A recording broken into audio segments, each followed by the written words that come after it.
నూజివీడు నియోజకవర్గం ముసునూరు మండలం సూరేపల్లి గ్రామంలో మన నూజివీడు మన ముద్దరబోయిన కార్యక్రమంలో భాగంగా మాజీ శాసనసభ్యులు ముద్దరబోయిన వెంకటేశ్వరరావు పర్యటించి గ్రామస్తులతో కలిసి భవిష్యత్తు కార్యాచరణపై చర్చించారు. ఈ సందర్భంగా మాట్లాడుతూ తనకు సీటు రాకుండా చేసిన వాళ్లు చివరకు వారు కూడా సీటు తెచ్చుకోలేకపోయారని ఎద్దేవా చేశారు. రేపు ఓట్లు అడగడానికి ఇటువైపు వస్తారని, తగిన గుణపాఠం చెప్పాలని, ఇండిపెండెంట్ గా వేసి గెలవాలంటే 70,000 ఓట్లు కావాలని, మీరంతా కృషి చేసి వేపిస్తానంటే తప్పకుండా నిలబడతానని త్వరలోనే ఒక నిర్ణయానికి వద్దామని అన్నారు. ఏదేమైనా నూజివీడులో తెలుగుదేశం పార్టీని గెలవకుండా చేయడమే తన ప్రధాన ఎజెండాగా లక్ష్యంగా ముద్రపోయిన ప్రయత్నం చేస్తున్నారు. ఇదే వరవడి కొనసాగితే ఒక ప్రక్క చిన్నం రామకోటయ్య ఇండిపెండెంట్ గా నిలబడతాడని ఇప్పటికే ప్రకటించిన నేపథ్యంలో నూజివీడులో అనూహ్య పరిణామాలు చోటు చేసుకుని మరల నూజివీడులో వైసీపీ గెలవడం ఖాయమని రాజకీయ విశ్లేషకులు అభిప్రాయపడుతున్నారు. సోదర సోదరీమణులందరూ కూడా మరి మన గ్రామ ఎంట్రన్స్ నుంచి కూడా మరి ఎంతో అభిమానంతో మరి ఇక్కడికి వచ్చినటువంటి పెద్దలకి, సోదరులకి, సోదరీమణులకి పేరు పేరున ముందుగా నా నమస్కారాలు. ముఖ్యంగా మన గ్రామానికి ఎన్నిసార్లు వచ్చానో మీకు తెలియదు, నాకు తెలియదు. ఎందుకంటే పద్దాగా వస్తూనే ఉన్నాను. ఏ కార్యక్రమానికి పిలిచినా నా కార్యక్రమాలే కాకుండా పెళ్లిళ్ళకి, పేరంటాలకి ఏదో ఒక పని మీద వస్తూనే ఉన్నాం, తిరుగుతూనే ఉన్నాం. కానీ ఈ మధ్యకాలంలో బాగా నా మీద ఎక్కువగా ప్రేమ ఉన్నటువంటి మన గ్రామంలో మన వాళ్ళందరూ కూడా వెంకటేశ్వర గారు చాలా బాధగా ఉన్నారు, మీరు ఒకసారి రావాలని చెప్పేసి మన దగ్గరికి వచ్చి మన పెద్దవాళ్ళందరూ కూడా చెప్పారు. వాస్తవంగా మరి జరిగినటువంటి సన్నివేశాలన్నీ కూడా మీకు తెలుసు కాబట్టి గడిచిన 10 సంవత్సరాల్లో అంటే 2014కి ఆ రోజున్న పరిస్థితుల్లో నేను కూడా కొత్తగా వచ్చాను. అంటే అంతకుముందు 94లో పోటీ చేస్తే ఆ రోజు అందరికి పరిచయం లేదు. సరే, అది అయిపోయింది. 2014కైనా మీరందరూ గెలిపిస్తారేమో మరి అభిమానంతో మరి గన్నవరం నుంచి నూజివీడు రావడం జరిగింది. అయితే ఆ రోజున్న పరిస్థితుల్లో మనవాడు కూడా అనేక పార్టీల్లో ఉండటం మూలన మరి ఆ రోజున్న పరిస్థితుల్లో ఏమంటే మారాలంటే మన వాళ్ళు మారరు, మనోడైనా మారరు, ఇంకొకడన్నా మారరు. వీళ్ళతో పెద్ద బాధ ఏంటంటే మాట ఇస్తే తప్పరు.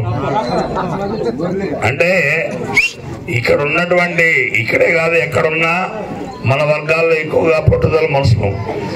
తిన్నాటికి ఇబ్బంది లేదు, కానీ మాట ఇస్తే మటుకు పొరపాటున కూడా తప్పరు. మరి ఆ మాట మీదనే 2014లో మీరందరూ కూడా అభిమానించారు, కానీ ఓటీలా. సరే, అది అయిపోయింది. సరే, 2019కైనా నేను కూడా అనుకున్నాను, వీళ్ళు పద్దాగా ఓడగొడుతున్నారు, వీళ్ళ సంగతి ఏంటో చూడాలి అని చెప్పేసి నేను కూడా ఇక్కడే ఇల్లు కట్టించి ఆఫీసు పెట్టి, ఆఫీసు ద్వారా మళ్ళా మీకు దగ్గర అవ్వాలి, దగ్గరైతే ఈదా పైన గెలిపిస్తారని చెప్పేసి 2019 వరకు కూడా, అంటే అంతకుముందు మనం ఉండేదానికి కూడా ఒక అద్దెంట్లో ఉన్నాం ఒక 6 నెలలు. సరే, ఎలక్షన్లో ఇంత డబ్బు పోగొట్టాం కదా, నూజివీడులో ఒక ఇల్లు కట్టించుకుంటే బాగుంటుందని ఒక బిల్డింగ్ కూడా కట్టించిన దగ్గర నుంచి కూడా మన వాళ్ళకు కూడా దగ్గరగా రావడం పోవడం కూడా అలవాటు చేశాం. అయితే ఎవరి ద్వారా ఓడిపోయామనేది కూడా చెప్పాలి మీకు. ఎందుకంటే 2019 ఎలక్షన్లో మరి ఆ రోజు ఉన్నటువంటి, ఇందాక మా మిత్రులు చెప్పారు, ఫ్యాన్ గాలి బాగా ఈసింది రాష్ట్రం మొత్తం మీద. దానిలో మరి మనం కూడా ఆ ఫ్యాన్ గాలికి తట్టుకోలేక ఓడిపోవడం జరిగింది.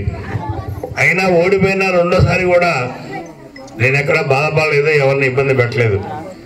కానీ ఎక్కడ ఎవరు ఏ పనికి వచ్చినా గవర్నమెంట్ 2014 నుంచి 19 వరకు కూడా ఏ పనులకు వచ్చినా, నేను ఎమ్మెల్యే కాకపోయినా కూడా పనుల మడుగు చేయగలిగిన వరకు చేసుకుంటూ వచ్చాం.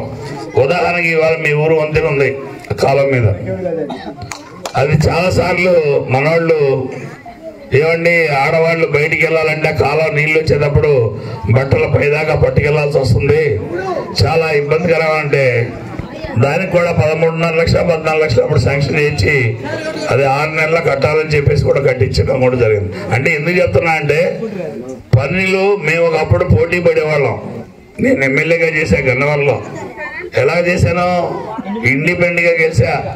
ఈ రాష్ట్రంలో యాదవ్లో ఎవడు ఇండిపెండెంట్ గా గెలిచిన లేదు ఇప్పటి వరకు కూడా చేస్తా. మరి అలాంటి చోట ఇండిపెండెంట్ గా గెలిచా. కానీ ఇక్కడికి వచ్చిన తర్వాత 2 సార్లు ఓడిపోయినా కూడా మళ్ళా ఏదైనా సరే ఎట్టి పరిస్థితులు ఈ దెబ్బ గెలవాలి. గెలిచిన తర్వాత అభివృద్ధి అంటే అభివృద్ధి పదం ఏ రకంగా ఉంటుంది? ఎందుకంటే ఇక్కడ అభివృద్ధి ఏమి ఉండదు, అడగరు మీరు. ఎందుకనంటే పొద్దున్నేస్తే ఏదో కష్టం చేసుకుంటాం, ఆ పిల్లల్ని పోషించుకుంటాం. ఇంకా లేదనంటే ఏదో ఈ మధ్యకాలంలో కొద్దిగా చదివిస్తున్నారు కానీ అది కూడా దొరకలేదు. నేను 94 వచ్చినప్పుడు అన్ని గుడిసెల్లాగా ఉండే ఇల్లు, ఇవాళ కొద్దిగా బిల్డింగ్లు కట్టించారు, ఏదో పర్వాలా. కానీ రోజు రోజుకి మిగతా వర్గాలందరూ ఎంత డెవలప్ అవుతున్నారు, మన వర్గాలు ఎక్కడున్నాయనే ఆలోచన చాలా తక్కువ మనకి. ఎందుకు చెప్తున్నా అంటే చదువులో తక్కువ కావటం వలన ఈ ఇబ్బందులు అన్నీ కూడా. ఎందుకంటే కుల వృత్తులున్న కమ్మరి, కొమ్మరి, వడ్రంగి, యాదవ, కళ్ళు గీత కార్మికులు వీళ్ళెవరు కూడా ఈ కుల వృత్తుల్లో జీవించేవాళ్ళు వాళ్ళు ఆర్థికంగా ఎదగాలంటే మన ద్వారా ఇప్పుడు వ్యాపారం, ఇప్పుడు గొర్రెలు మేకలు ఉన్నాయి, అవి కొన్నోడు సంపాదిస్తాడు కానీ కాసినోడికి వచ్చే కంటే మన దగ్గర కొనుక్కెళ్ళి అమ్మేవాడికి ఎక్కువ వస్తాయి. కానీ మనం ఆ వృత్తుల్లో ఉండటం వలన చేయకూడదని నేను అంటల్లా. కానీ ఆర్థికంగా పెరగాలంటే ఏం చేయాలా? వ్యాపారాలు చేయాలా, ఉద్యోగాలు చేయాలా, ఇంకంటే చదువు ఉంటే ఇవన్నీ కూడా అర్థమవుతాయి. ఇవాళ బెంగళూరు, హైదరాబాద్ ఎంతమంది అందరూ ఇల్లు అక్కడ చేస్తున్నారు. కానీ మనం నలుగురు గంట నలుగురిని మన చుట్టూ తిప్పుకుంటాం. కానీ వాళ్ళని ఎదిగే స్థితికి మనం ఎలాగాలంటే మన దగ్గర చదువు లేదు. ఆ చదువుకి వాళ్ళ ఇంపార్టెంట్ వాస్తున్నటువంటి పరిస్థితి. అందువల్లనే ఇప్పటికి నేను 2 సార్లు ఓడిపోయినట్టు కూడా కారణం ఏంటంటే అసలు కారణం అక్కడ. ఇంకోటి ఏంటంటే నిజం చెబితే ఏమంటే నమ్మరు మనోళ్ళు, అబద్ధం మడుకు బ్రహ్మాండంగా నమ్ముతాం. అది ఎందుకనంటే వాడు చెప్పే విధంగా చెబుతాడు. ఈ మధ్య ఇప్పుడు రెడ్డి గారి అబ్బాయి వచ్చాడని చెప్పలా, మొన్న ఎక్కడది పోలవరం చాట్రాయ మండలంలో మీటింగ్ పెట్టారు తెలుగుదేశంది. సరే పెట్టారు కదని చెప్పేసి అక్కడ మనోళ్ళు కూడా కొంతమంది వెళ్తే ఆ మీటింగ్ లో పెద్ద మనిషి ఏం మాట్లాడుతున్నాడు తెలుసా? వైఎస్ఆర్ పార్టీ వాళ్ళు నాకు డబ్బులు ఇచ్చి నన్ను ఇండిపెండెంట్ గా పెట్టించారని చెప్పి అంటే దానికి ఇందాక మాట్లాడేటప్పుడు నాకు గుర్తొచ్చింది. వాళ్ళ బాబును గెలిపిస్తే వెళ్ళారు, మన పాదయాత్రకు వచ్చిన లోకేష్ దగ్గరికి వెళ్ళారు. ముద్రపోయిన వెంకటేశ్వరరావు దగ్గర డబ్బులు లేవు అని ఒకరు చెబుతాడు. ముద్రపోయిన వెంకటేశ్వరరావుకి వస్తే మా కులం వాళ్ళు చేయమని చెప్పి ఒకరు చెబుతారు. ఇట్లా 10-15 బ్యాచీలు వెళ్ళిపోయి మొత్తానికి సీట్ రాకుండా వాళ్ళకేదో వస్తారని ప్లాన్ వేశారు. అతను కూడా ఏం చేశాడు, నాకు చెప్పలా. చంద్రబాబు నాయుడు గారు కూడా ఎవరో వస్తున్నారు, తిరుగుతున్నారు ఏంటి అని అడిగితే 10 సార్లు వాళ్ళ పిఏ ఫోన్ చేశా. ఏమంటే నేను ఇలాగా ఇక్కడ ఎవరో కొత్త వాళ్ళు పెట్టారంట, మరి దేనికి పెట్టారో ఏంటో నాకు తెలియట్లేదు. మరి మీరేమో నూజివీడు వచ్చినప్పుడు ఏమన్నా మీటింగ్ లో మీకు కాబోయే ఎమ్మెల్యే ముద్రపోయిందని చెప్పి ఆ రోజు డయాస్ మీద మీటింగ్ లో చెప్పారు. తర్వాత ఎక్కడో రాజమండ్రి దగ్గర ఒకసారి రమ్మని అక్కడ బస్సులో చెప్పారు. వెంకటేశ్వరరావు సీట్ కన్ఫర్మ్ చేశాం, నువ్వు డబ్బులు గిబ్బులు అన్ని రెడీ చేసుకోమని చెప్పావు. మరి ఇన్ని చేసినటువంటి వ్యక్తి ఇవాళ నా సీట్ కాకుండా పోనాటి కారకులు ఎవరైనా మరి మీరు అందరూ అర్థం చేసుకోవాలి. ఎందుకంటే దీని వెనకాల అందరూ కూడా కుట్ర పని సీట్ రాకుండా చేయడం జరిగింది.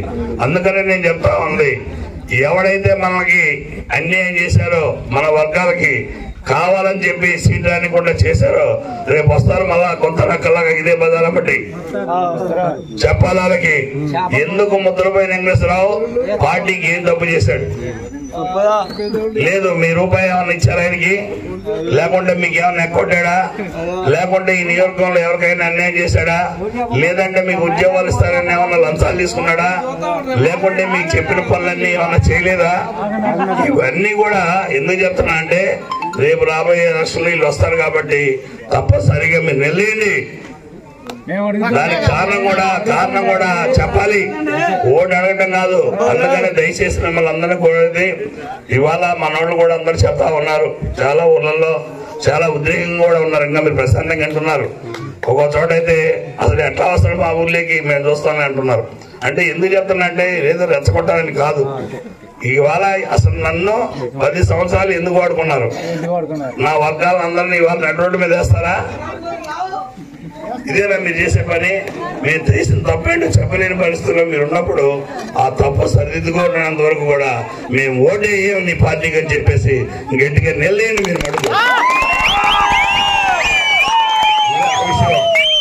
ఇంకొక విషయం కూడా ఏంటంటే, చాలా మంది ఇండిపెండెంట్ గా కూడా నిలబడి సార్ మేము గెలిపిస్తామని.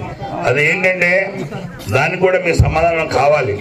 ఇండిపెండెంట్ గా నిలబడటం మీరు గెలిపించలేని కాదు.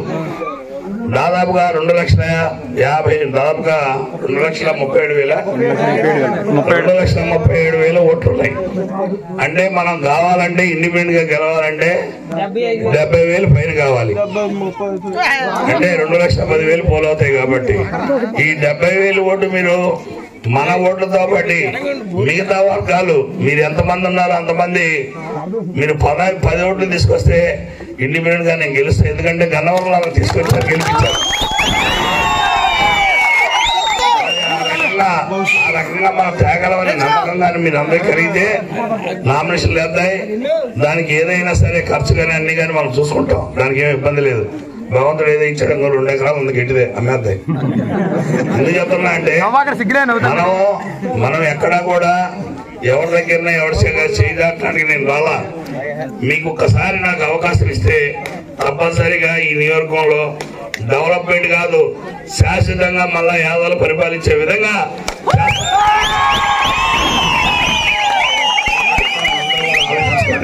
అది ఎక్కడ పోతుందో, అది ఎక్కడ వస్తుందో అని చెప్పి భయంతోనే ఇవాళ ఈ రకమైనటువంటి చేస్తున్నాడు. చంద్రబాబు నాయుడు మటుకు బుద్ధి చెప్పాల్సిన అవసరం ఎంతైనా ఉంది. దయచేసి ఇంత ఘనంగా మా ఆడపిల్లలు కూడా చాలా మంది సోదరి మనులు కూడా వచ్చారు. చాలా సంతోషం అమ్మా. మీకు ఎక్కడికి ఏం భయపక్కర్లేదు. ఇంకోటి ముద్రపై వెంకటస్వామి దగ్గర నుంచి వెళ్ళిపోతున్నాడని కూడా అన్నారు. వాడు వెళ్ళిపోతారు, నాకేం అవసరం. ఓడగొట్టినాడు, 1 నిమిషం ఉండడు. ఆడు గెలిచినా ఉండడు, ఓడినా ఉన్నాడు. ఇక్కడ ఎందుకు చేస్తున్నా అంటే నా మీద కూడా ఇప్పుడు పుకారు లేపారు, ఈయన వెళ్ళిపోతాడు అది ఇదని. ఎక్కడికి వెళ్ళానండి నేను? 10 సంవత్సరాల నుంచి ఎవరైనా ఏది పేద వర్గాలకు ఎస్సీ ఎస్టీ బీసీ మైనార్టీ వర్గాలు ఎవరైతే ఉన్నారో వాళ్ళకి ఏదన్నా చిన్న తప్పు జరిగినా కూడా వెంకటేశ్వరరావు ఉన్నాడని ఒక భయం కూడా తీసుకొచ్చేవాళ్ళు. అదేవిధంగా మీరు రాబోయే రోజుల్లో కూడా మీరు ఎప్పుడు కూడా ఏ పనులున్నా మీకు ఏ పనులున్నా కూడా మనకు అవనేమి లేదు. ఏ గవర్నమెంట్ ఉన్నా కూడా నేను చేయగలను. ఎందుకంటే మనం నిజానికి కట్టుబడి ఉంటాం కాబట్టి మనం భయపడాల్సిన పని లేదు.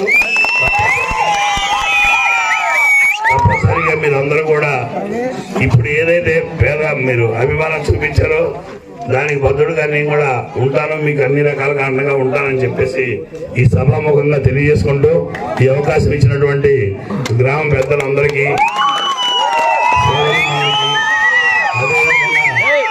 నా తమ్ముడు కూడా మరొకసారి నా నమస్కారాలు తెలియజేసుకుంటూ సెలవు తీసుకున్నాను. జై హింద్.